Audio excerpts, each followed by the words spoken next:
नमस्कार.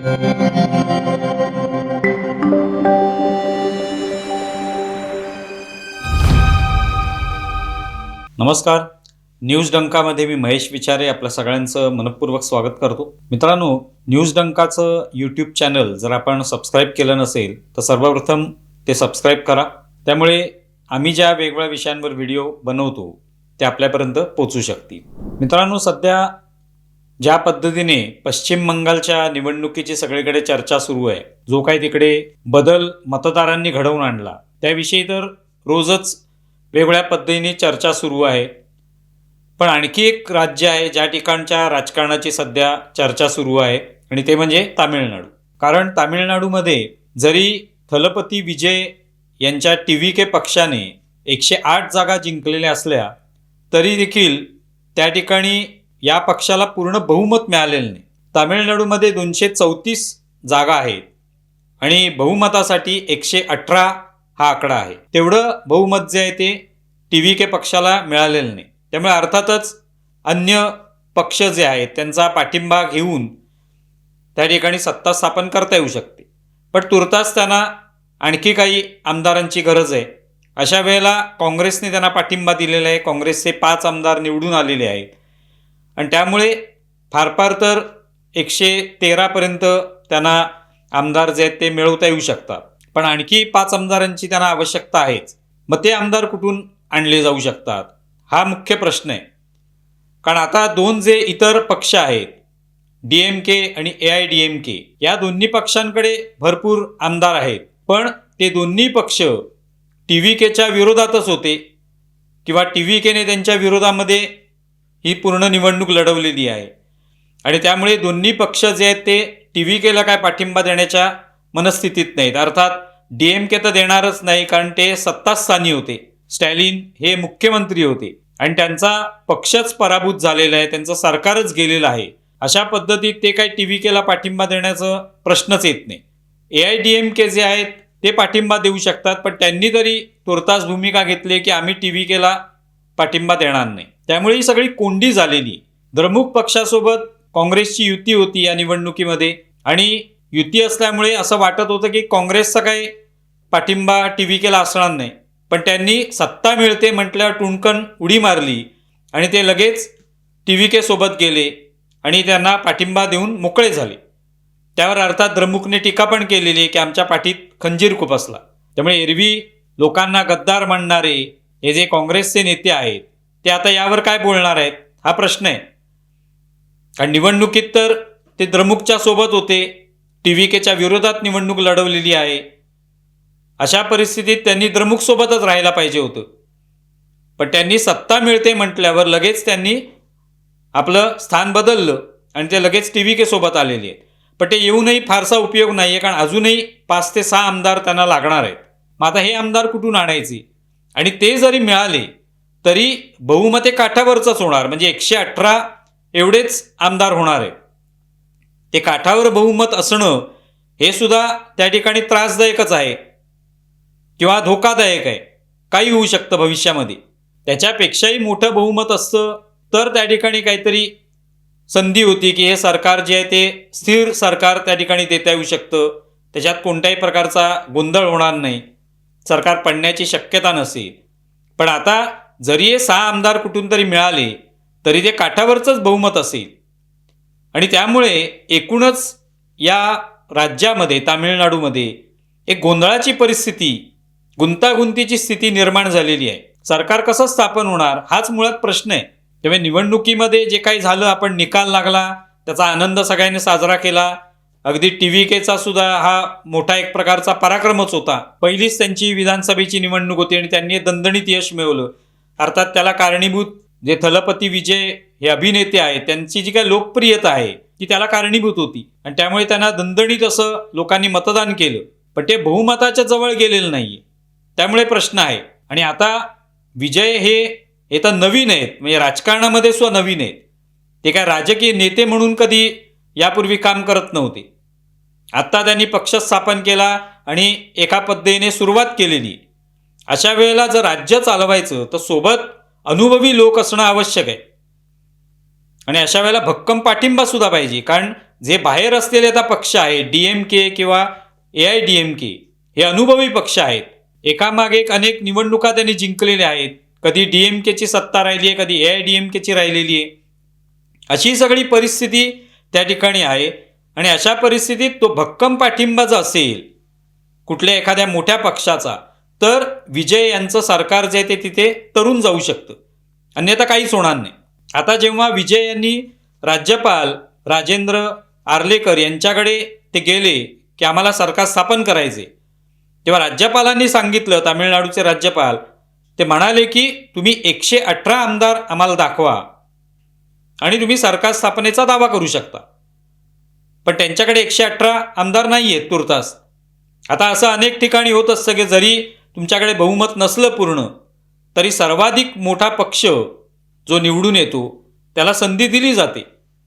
राज्यपाल ते ठरवत असतात. राज्यपालांच्याच हाती अधिकार आहेत की काय करायचं. मग एका ठिकाणी अल्प बहुमत असेल, पूर्णपणे बहुमताच्या जवळपास पण जात नसेल, तरी देखील अनेक वेळेला राज्यपाल संधी देतात की तुम्ही सरकार स्थापन करा, शपथविधी करून घ्या. मग शपथविधी होतो, पण नंतर असं दिसतं की त्यांच्याकडे बहुमत नाही, सरकार कोसळतं. पुन्हा एकदा बहुमताचा जो आहे प्रयत्न जो आहे तो केला जातो. पण आता हे राज्यपाल जे आहेत राजेंद्र आर्लेकर यांनी हे ठरवलेलं आहे की असं करायचं नाहीये. तुम्ही बहुमत दाखवा, 118 आमदार दाखवा, त्यांचा पाठिंबा दाखवा, म्हणजे अर्थात तो लेखी पाठिंबा दाखवावा लागेल. तो दाखवला तर सरकार स्थापन करण्यासाठी मी तुम्हाला निश्चितपणे आमंत्रित करीन. पण तुम्ही जोपर्यंत बहुमत दाखवत नाही तोपर्यंत मी अन्य पक्षांनाही आमंत्रित करणार नाही, असंही त्यांनी म्हटलेलं आहे. त्यामुळे ही सगळी गोची जी आहे तामिळनाडूमध्ये झालेली आहे. मी आत्तापर्यंत 4 मेला जेव्हा निकाल लागले तेव्हा एक वेगळंच वातावरण होतं की कसं विजय यांनी जबरदस्त यश मिळवलं, त्यांचं कौतुक झालं, ते सगळं झालं. ते सगळं आता इतिहासच झाला. तो आता काय पुढे करायचे, तो सगळ्यात महत्त्वाचा प्रश्न आहे. आता द्रमुक सारखा पक्ष तर इथे पाठिंबा देणार नाही, कारण त्यांची सत्ताच गेली TVKमुळे. त्यामुळे ते काय पुन्हा पाठिंबा देतील अशी अजिबात शक्यता नाही. आणि पाठिंबा देऊन तिथे मुख्यमंत्री तर विजयच होणार. मग अशा वेळेला त्यांच्या हाताखाली तर काम करणार नाहीत. त्यामुळे द्रमुकचा प्रश्न त्या ठिकाणी मिटलेला आहे. द्रमुक काय TVKच्या सोबत येणार नाही. द्रमुकच्या खात्यामध्ये ज्या जागा आहेत त्या 59 जागा आहेत. AIDMK जे आहेत त्यांच्याकडे 47 जागा आहेत. AIDMKने सुद्धा ठरवलेलं आहे की आम्ही काय TVK सोबत जाणार नाही. मग आता करायचं काय. AIDMKने आपले काही आमदार, जवळपास 25 ते 30 आमदार पुदुच्चेरीला ठेवलेले आहेत तिकडच्या हॉटेलमध्ये. का तर ते आमदार कदाचित सत्तेच्या लालसेने TVK सोबत जातील, पाठिंबा देतील आणि त्यांचं सरकार स्थापन होऊ शकेल. ते होऊ नये म्हणून AIDMKने काळजी घेतली. त्यामुळे सगळंच हे एकंदरीत गुंतागुंतीचं वातावरण तयार झाले. पण याच्यातून तोडगा निघू शकतो का, तर तो निघूही शकेल. अर्थात 118 पेक्षा जास्त जागा होणं आवश्यक आहे भक्कम सरकार होण्यासाठी. 118 वर निभावून चालणार नाही. अशा वेळेला एकच पर्याय राहू शकतो, म्हणजे माझ्या मते तो म्हणजे AIDMK. AIDMKने पाठिंबा दिला TVKला तर सरकार, भरभक्कम सरकार जे आहे ते स्थापन होईल. अर्थात AIDMK जर सोबत आली TVKच्या सोबत तर काँग्रेस पाठिंबा देणार नाही, कारण त्या AIDMK सोबत भाजपाची आघाडी आहे.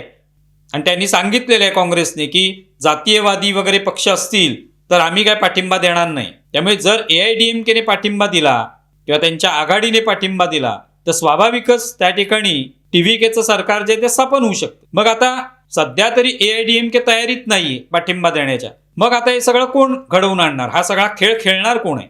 भाजपालाही चांगली संधी आहे आणि भाजप कदाचित हा खेळ खेळण्याचा प्रयत्न करेल, कारण अमित शहा आणि AIDMK यांच्यात चर्चा झाली त्यावेळेला आणि या निवडणुकीमध्ये एकत्र येण्याचं त्यांनी ठरवलं. 2023ला ते वेगळे झाले होते, 2021ला सुद्धा ते एकत्र होते.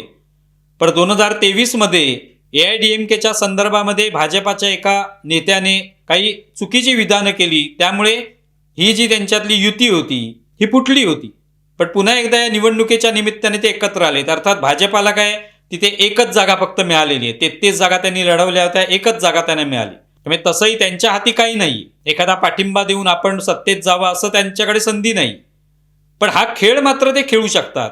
आणि शेवटी केंद्रामध्ये अमित शहा यांच्यासारखे चाणक्य नीती वापरणारे नेते आहेत. पश्चिम बंगालमध्ये कशा पद्धतीने सगळं चित्र पालटलं, अमित शहाचं राजकारण, मोदींचं राजकारण, याच्यामुळे हे आपण पाहिलेलं आहे. पश्चिम बंगालसारखं कठीण राज्य जे जिंकणं खूप कठीण होतं, अत्यंत विपरीत अशी परिस्थिती होती, प्रतिकूल परिस्थिती होती, त्या परिस्थितीत ते राज्य जिंकलं. त्यामुळे तामिळनाडूमधली स्थिती त्या तुलनेत खूपच वेगळी आहे. गोची झालेली आहेच, पण तरी ती सोडवता येणं अशक्य अशातला भाग नाही. आणि त्याच्यात अमित शहा किंवा केंद्रीय नेतृत्व हे महत्त्वाची भूमिका बजावू शकतं, भाजपा महत्त्वाची भूमिका बजावू शकतं. AIADMKचं मन वळवण्यात त्यांना यश आलं तर AIADMK ही TVK सोबत येईल. AIADMKकडे 47 आमदार आहेत, त्यामुळे एक प्रकारे TVKला भरभक्कम पाठिंबा मिळेल आणि सरकार स्थिर होऊ शकतं. कारण केवळ 118 आमदारांवर बहुमताचं जे काठावरचं बहुमत आहे त्यावर सरकार फार काळ स्थिर राहू शकत नाही. अशा परिस्थितीत AIADMKचा पाठिंबा जर मिळाला आणि त्यासाठी भाजपने पडद्यामागून काही हालचाली केल्या तर निश्चितपणे होऊ शकतं. अर्थात भाजपला काय त्याच्यामध्ये फार मोठं काही स्थान मिळेल सत्तेमध्ये अशातला भाग नाही आहे किंवा त्यांची इच्छाही नसेल. त्यांना मुख्य इच्छा असेल ती म्हणजे DMKला लांब ठेवणं आणि काँग्रेसला लांब ठेवणं सत्तेपासून. आणि तो निश्चितपणे प्रयत्न अमित शहा करू शकतील, भाजपा करू शकेल. म्हणजे मजेची गोष्ट बघा की या संपूर्ण निवडणुकीत सर्वाधिक जागा कोणाला आहेत तर TVKला आहेत. 108 जागा त्यांनी जिंकलेल्या आहेत. दुसऱ्या क्रमांकावर आहेत तर DMK, ज्यांचं सत्ता होती स्टॅलिन यांच्या नेतृत्वाखालील तो पक्ष, त्यांच्याकडे 59 जागा आहेत आणि AIADMKकडे 47 जागा आहेत. पण हे तिघेही सरकार स्थापन करत नाहीये.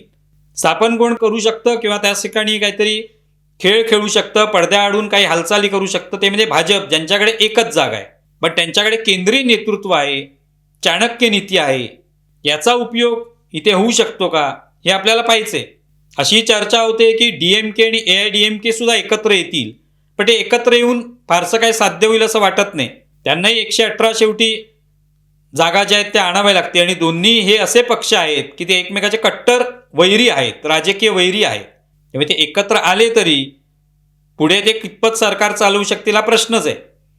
पण एकच तोडगा आहे, तो म्हणजे AIADMKने पाठिंबा देणं आणि त्यासाठी चाणक्य नीती खेळली जाणं, पडद्यामागे खेळ खेळला जाणं हे आवश्यक. आणि त्याच्यात भाजप ही महत्त्वाची भूमिका बजावू शकतो. तुम्हाला व्हिडिओ कसा वाटला हे जरूर कळवा. आमचा व्हिडिओ जास्तीत जास्त लाईक करा, शेअर करा आणि आमचं YouTube चॅनल सबस्क्राईब करा. धन्यवाद.